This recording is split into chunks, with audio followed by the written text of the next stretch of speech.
Good morning আমার সকল মিষ্টি বন্ধুরা, কেমন আছো এই শীতের সকালে?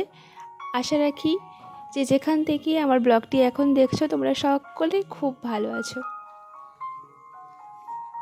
আর আমরাও ভালো আছি। তো সকালটা অনেক আগেই উঠে পড়ি, তবে যেহেতু সকালে জামা কাপড়গুলো ওইগুলো হচ্ছে আগের দিনে রাত্রিবেলা সব ধোয়া হয়েছিল, তো জল তো ঝরে গেছে, তবে একটু ভেজা ছিল। আর তাই জন্য এখনও যদিও পুরোপুরি রোদ্দুর কিন্তু আমাদের এই যে বাইরে কিন্তু সেরকম আসেনি, তবুও সব কিছু মেলানো হয়ে গেছে। আর রোদ্দুর যেহেতু শীতের রোদ্দুর, তো এই আসলো ওই চলে গেল, এটাই হয়। তো যাই হোক, চলো আমি আমার সকালের কাজগুলো পরপর করে নিয়েছি। ওই যে ওদিক থেকে ঘরটা একটু ঝাড় দিয়ে নিয়েছি, আর যে সকল জামা কাপড়গুলো শুকিয়ে গেছিলো ওইগুলো ঘরের মধ্যে গুছিয়ে গাছিয়ে রেখে দিয়েছি। আর এই যে কালকে যেহেতু বাবার বাড়ি থেকে এসেছিলাম, আর মা কেক দেবে না তা তো হয় না, তো এই কেকটা জানো তোমরা বাবা নিয়ে এসেছিলো।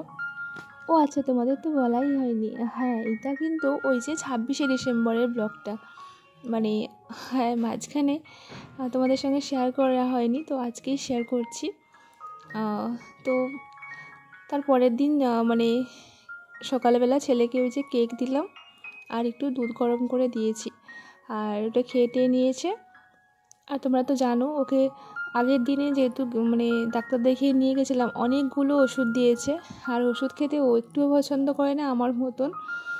তো এই যে খাওয়ার পরে ওষুধ খাওয়াচ্ছিলাম অনেক বুঝিয়ে সুঝিয়ে, কারণ এই ওষুধটা একটু তেতো তেতো লাগে, তাই খাবে না বলছিল। আর একটু বড়ও, বডিটার সাইজটা অনেকটাই বড়। যাই হোক, এই যে বাচ্চা মানুষ তো খেয়ে নিয়েছে, এখন খেটে দিয়ে একটু ওকে পড়তে বসিয়েছিলাম, এখানে পড়ছে। আর আমার এমনিতে ওদিকে সব কিছু কাজটা সব কমপ্লিট হয়ে গেছে। আর আজকে কিন্তু তোমার দাদাভাইয়ের স্কুল হচ্ছিল, তো ও সেই ভোরবেলায় কিন্তু স্কুলে বেরিয়ে গেছে। আর যেহেতু এখন স্কুলে রেজাল্ট আউট হচ্ছে আর খাতা দেখা, ও একদিনে প্রথম দিনে গিয়ে না 500টা মতন খাতা দেখেছিল, তো সেটাই আমাদের গল্প করেছিল শুনেছি। আর ওর কাজের জন্য কিন্তু ওর অনেক স্কুলের টিচাররা কিন্তু অনেক খুশি হয়েছে। আর যাতে ওর এই মাসের স্যালারিটা তাড়াতাড়ি হয় সেটাও চেষ্টা করছে, অ্যাপ্রুভালটা যাতে তাড়াতাড়ি হয় সেটাও চেষ্টা করছে। তো যাই হোক, এখন কিন্তু প্রায় অ্যাপ্রুভাল ওদের হয়ে গেছে, তবে স্যালারিটা এই মাসের হয়তো পাবে কিনা ঠিক জানি না। ওই যে হেড স্যারের জন্য একটুখানি লেট হয়ে গেল, আর একটা সাইন করে করতে ভুলে গেছেন, বা যাই হোক করেননি, এরকম কিছু একটা ব্যাপার হয়ে গেছিলো। যাই হোক, তোমাদের এটা একটু বললাম। আর তোমাদের এসব বলতেও ভালো লাগে, কারণ তোমরা সব কিছুই যেহেতু আমার সব কিছুটাই তোমাদের সঙ্গে শেয়ার করি, তাই জানাতেও বেশ ভালো লাগে। আর চলো, তোমাদের সঙ্গে কথা বলতে বলে জানো তো, এই যে এখানে সবজিটাও কিন্তু একটু হালকা করে প্রেসার কুকারে দিয়ে সেদ্ধ করে নিয়েছিলাম, ডিম সেদ্ধ করছিলাম, তার সঙ্গে সবজিগুলোও দিয়ে দিয়েছিলাম। তো সেদ্ধ করে ওটা ঝোল রান্না করে নিয়েছি, আর মাছ এলে তো খাবো। আর হ্যাঁ, কালকে কিন্তু এই বিস্কিটটা মা দিয়েছিলো, এটা ছোটোবেলায় কিন্তু আমরা প্রচুর খেতাম, এটাকে আমরা এস বিস্কুট বলতাম। তো যাই হোক, এই আমার ছেলে কিন্তু ফুল বসাতে ওর উপরে বসে গেছিলো, বসে এগুলো সব ভেঙে দিয়েছে। যাই হোক, চলো এগুলো সব গুছিয়ে টুছিয়ে নিই। আর কি বলতো, কোথাও থেকে আসার পরে আমাদের যে একটু বেশি কাজ বেড়ে যায় সেটা তো আমরা সবাই জানি, কারণ আমাদের সবার মধ্যে একটা প্র্যাকটিক্যালি থাকে, আর কিছু বলার নেই। তো ওই যে জিনিসপত্রগুলো যে নিয়ে গেছিলাম, তার থেকেও বেশি কে কোনটা পড়বে কি নিয়ে যাবে ওগুলো বের করে যে তাড়াহুড়ো করে নিয়ে গেছি, এগুলো এসে আবার গোছাতেও হয়। বেশিরভাগ কিন্তু আমাদেরই বেশিরভাগ জিনিসপত্রগুলো বের হয়ে থাকে।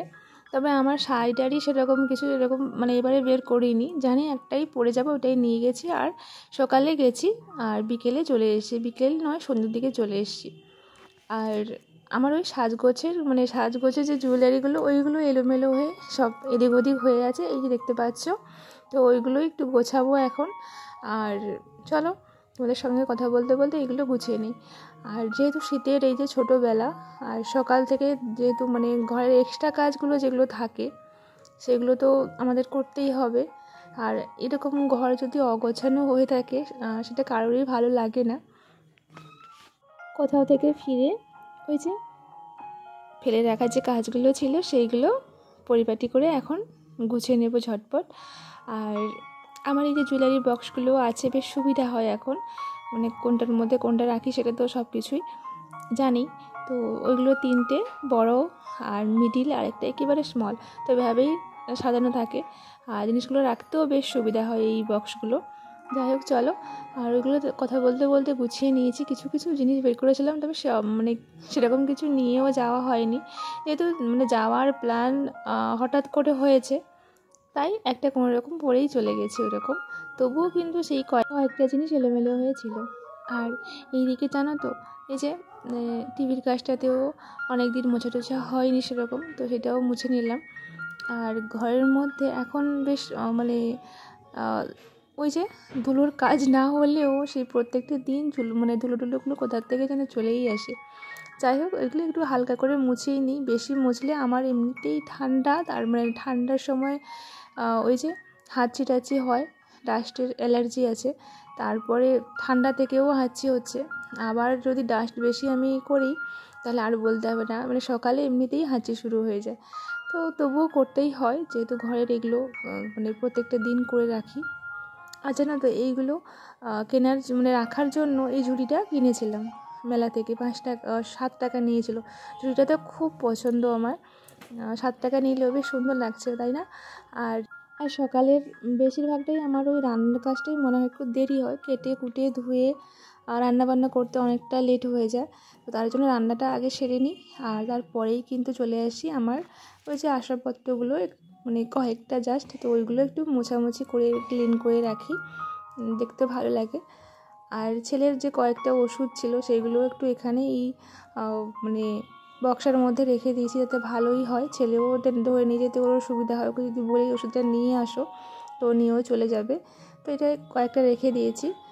আর এতক্ষণ ধরে এত কিছু কথা বললাম, আসল কথাটা তোমাদের সঙ্গে বলাই হয়নি। এতক্ষণ ধরে আমার যে সকল মিষ্টি বন্ধুরা আমার ভিডিওটির সাথে ছিলে, পাশে ছিলে, প্রত্যেকটা দিন প্রত্যেকটা মুহূর্তে তোমরা পাশে থাকো, অনেকেই অনেক অনেক ভালো ভালো পরামর্শ দাও, সব কিছু আমার গল্প, আমার মানে লাইফস্টাইল সব কিছুই তোমরা দেখে অনেক কিছু আমায় মানে ওই যে বলো, তো সেটা কিন্তু আমার খুব ভালো লাগে। আর তাই মন থেকে তোমাদের অনেক অনেক ওয়েলকাম আর ভালোবাসা জানাই। আর যারা আমার পরিবারের নতুন বন্ধুরা প্রত্যেকটা দিন আমার পরিবারে আসছো, তো তোমাদেরকে একটাই অনুরোধ থাকলো, ভিডিওটি ভালো লাগলে অবশ্যই লাইক করো। আর যদি কোনো অংশ ভালো লাগে তাহলে কমেন্ট করে জানিও কোন অংশটা তোমাদের ভালো লাগলো, তাতে আমিও কিন্তু মোটিভেট হই ব্লগ করতে। যাই হোক চলো, এইটা জানো তো, সকালবেলা আমার ছেলে বাজারটা গুছিয়েছিল। এখানে ডাল কৌটো নয়, এইটা ওর বাবা খাওয়ার নিয়ে যায়, টিফিন নিয়ে যায়, ওখানে কিন্তু ডাল রেখেছে। আমার ছেলে কিন্তু অনেক মানে কাজের, ওই যে কোনো কাজ পড়ে থাকলে, কাজ বলতে ওই যে গোছানোর ব্যাপারটা, যে দেখেছে মা তো সবসময় গুছিয়ে রাখে, তো সবজি টবজি কোনো কিছু নিয়ে আসলেও কিন্তু গুছিয়ে রেখে দেয় এইভাবে। তো আমাকে আর গোছাতে হলো না, বেশ সুন্দর করে দেখছি এটা গুছিয়ে রেখেছে। পাশে কিন্তু মুসুর ডালের কৌটো ছিল, সেটাতে কিন্তু ভরেনি। যাই হোক চলো, আজকের ব্লগটা এই পর্যন্ত, আবার কিন্তু চলে আসবো আরও একটি নতুন ব্লগের সাথে।